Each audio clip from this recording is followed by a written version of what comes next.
And in one of his most significant announcements so far, President-elect Donald Trump announcing John Ratcliffe as his as his CIA director, comes as Trump's also filling key positions on countering China and defending Israel. NTD's White House correspondent Iris Tao has more from West Palm Beach. Rolling out fresh administration picks, President-elect Trump now getting closer to round up his national security team.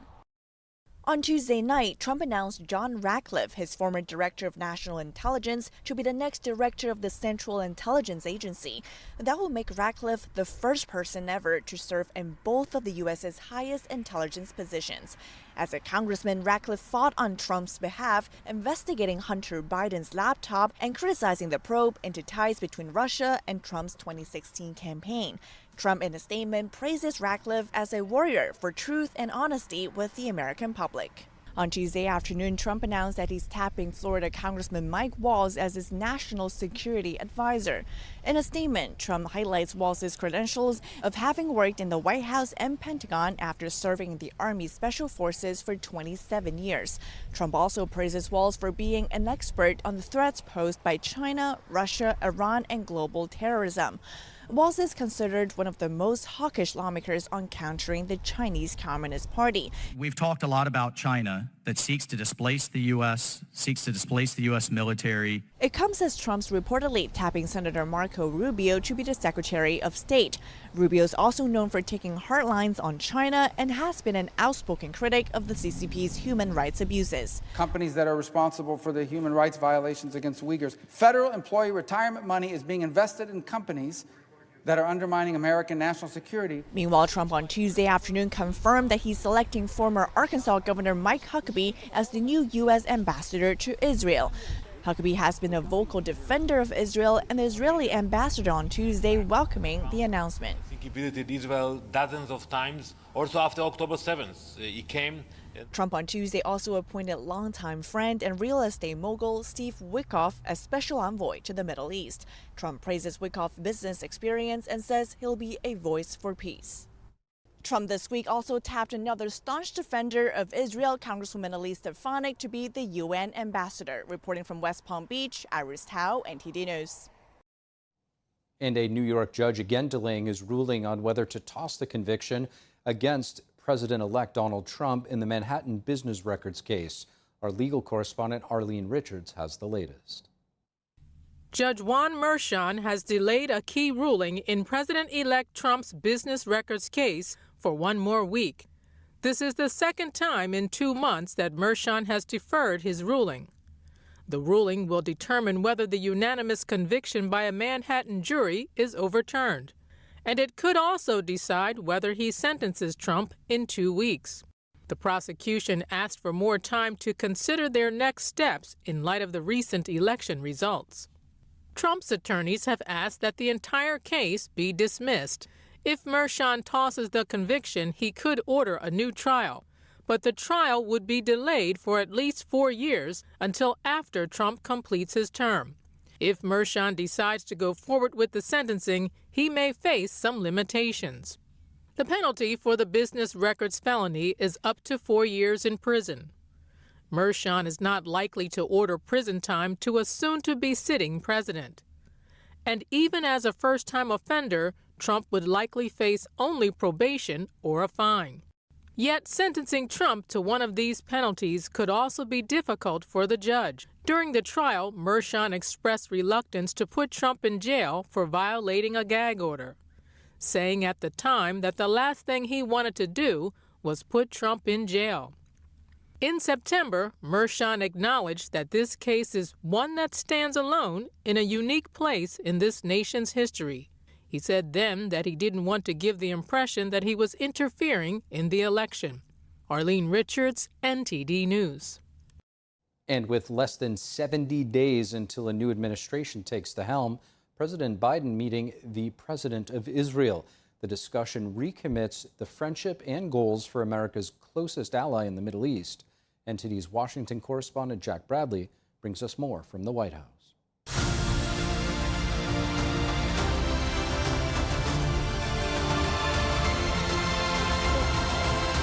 The meeting between President Joe Biden and Israeli President Isaac Herzog was marked both by strong relations and immediate action. Herzog called on Biden on working on standing up to the Iranian regime, as well as getting more than 100 Israeli hostages still currently held by Hamas terrorists back home. But first and foremost, we have to get the hostages back home. I agree. And it all starts in Tehran.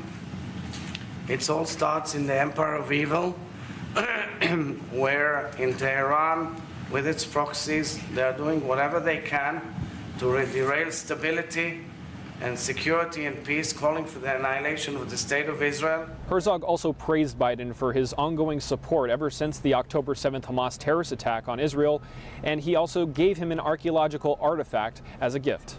And we will never forget, ever in history, how you stood up with us in our darkest hour, which became our finest hour.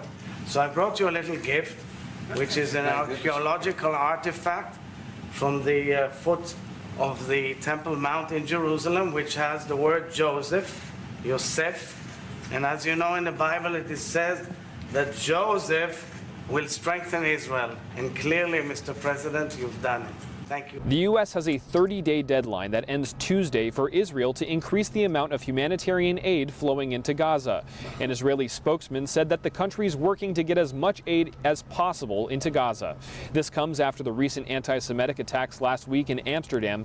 5 people were hospitalized and over 60 were arrested after Israeli soccer fans were violently attacked. Meanwhile, the Biden administration has less than 70 days before transitioning to President-elect Donald Trump's administration in January. At a recent gathering of the Jewish Federations of North America, President Herzog congratulated Trump on winning the election. I congratulate President-elect Donald Trump, a champion of peace and cooperation and a great friend of Israel. In our conversation just a few days ago, following his election, we spoke of the urgent need to bring our hostages back home.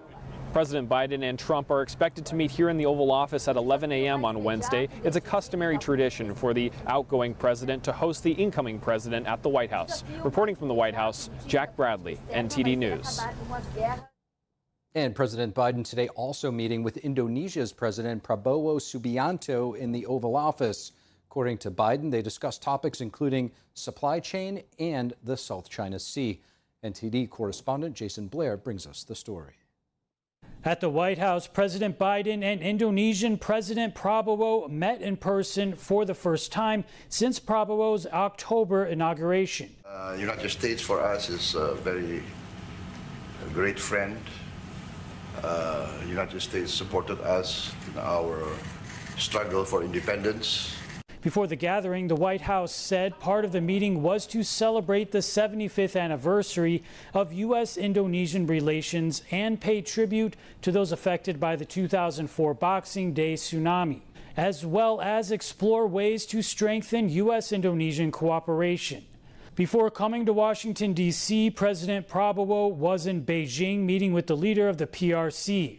White House Press Secretary Karine Jean-Pierre was asked if the Biden administration was concerned with a deal Indonesia and the Chinese Communist Party made a couple of days ago in regards to the South China Sea. So we continue to encourage Indonesia to work with their legal experts to make sure any agreement they make with the PRC is in according with international law, especially the UN Convention on the Law of the Sea. Then on Monday, President Prabowo also called President-elect Donald Trump to congratulate him on his White House victory. I would like to congratulate you on your election as President of the United States of America. I would like, Thank you so much. if possible, I would like to call personally on you. Wherever you are, I'm willing to fly to congratulate you personally, sir. Oh, that's so nice. President Prabowo's next destinations are the Asia-Pacific Economic Cooperation, or APEC, summit in Lima, Peru, followed by the G20 summit in Rio de Janeiro, Brazil. President Biden is also scheduled to attend the APEC summit in Peru. Reporting in Washington, D.C., Jason Blair, NTD News. And joining me now to discuss America's shifting foreign policy is John Sitilides, geopolitical strategist and former diplomacy consultant for the State Department. John, it's great to have you with us. Good to be with you, Steve. Thank you. Of course, John, President Biden meeting with Israeli President Isaac Herzog at the White House today. The U.S. has been pushing for more humanitarian aid in Gaza. A State Department spokesperson today describing the new procedures and expanded aid corridors Israel has added over the last 30 days. I want to play a soundbite and get his take. We at this time have not made an assessment that that the Israelis are in violation of U.S. law. John, how has the United States policy on humanitarian aid impacted Israel? First of all, the U.S. has been extraordinarily generous to the Palestinian people in Gaza. It's been very, very unfortunate that they have suffered as grievously as they have because of the desire of Hamas to sacrifice as many Palestinians as possible in what they knew would be a severe and overwhelming retaliation by Israeli forces for the 11th century barbarism that was perpetrated on Israeli civilians in October of last year. The U.S. wants to be as honest a broker as possible between Israel and the Palestinian groups that could potentially be partners in the future. Unfortunately, that seems to be out of the reach right now of any serious diplomacy. As long as Hamas continues to be the obstinate party, the party that continues to maintain hostages, that refuses to reach a peace agreement, and that continues to be funded, equipped, trained, and organized by Iran, which really is the crux of the problem right now in the Middle East, with Hamas simply playing out one of the multidimensional battles against Israel. John, I want to get your thoughts on China, switching gears from Israel. Trump is floating multiple well-known China hawks to be in his cabinet. Senator Marco Rubio's name is being floated as Secretary of State. Representative Mike Waltz, as we saw, National Security Advisor. This evening, Trump announcing he's picked John Ratcliffe as the next CIA director. All people who are very clear on the threat that China, the Communist Party, poses to the United States. How do you think China may be assessing these developments? I believe the Chinese government has been expecting a tougher line from the Trump administration because candidate Trump, now President-elect Trump, and soon to be President Trump, has made very clear his overarching goal in terms of foreign policy is to restore the credibility of American deterrence, to rebuild it, to strengthen it, to reinforce it.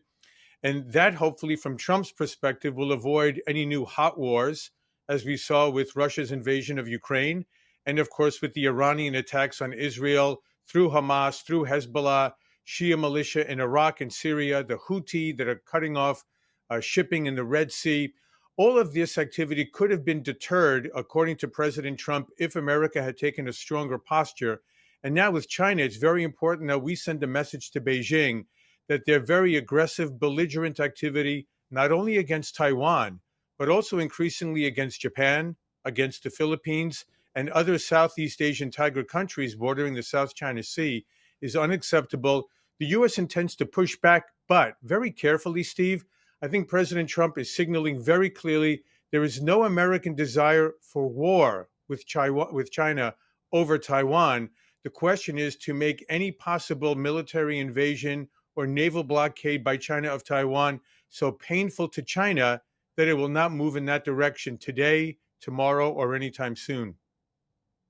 John, I'd like to get your assessment on China's unrestricted warfare against the United States, and could increased tensions between the U.S. and China push the CCP closer to Iran? And what are the chances we see Trump implement tariffs as a national security weapon against China?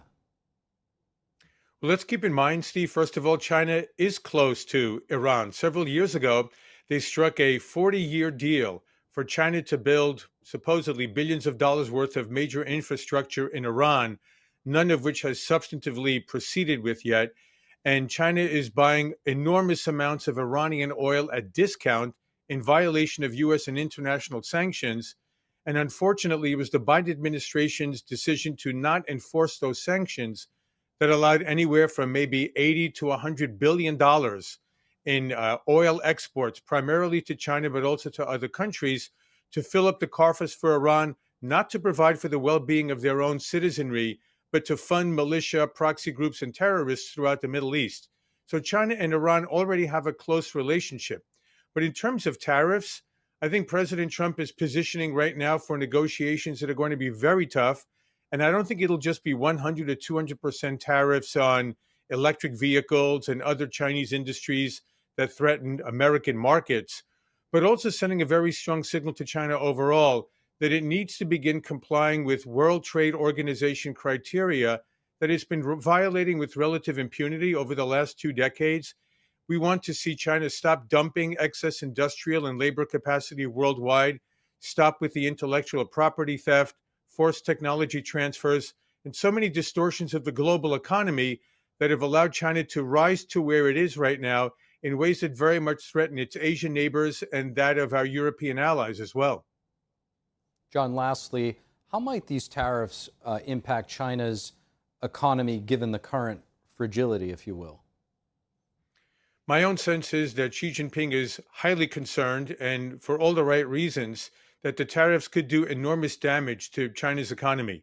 Keep in mind that the U.S. and Chinese economies are very interdependent, probably a colossal strategic blunder on the part of the United States, but this is where we are today. And we, of course, are looking to re-globalize, to move our supply chains away from dependence on China. But China is so dependent for its export economy because Xi Jinping has decided to not boost consumer spending and to enhance the consumer economy in China, but to export excess industrial labor and capacity and goods. They need access to the American market. And if tariffs close off that access, there could be very deep deleterious impacts on the Chinese economy, which is already saddled with enormous debt from the real estate and construction industries, skyrocketing youth unemployment, and a number of other issues that keep Xi's concerns very much domestically focused, as well as on the eventual trade negotiations with Trump. A colossal strategic blunder. I don't think that point could be overstated. John Sitilides, thank you so much. Thank you for having me. Thank you for watching the Capitol Report. If you want to see our full broadcast, check us out at epochtv.com.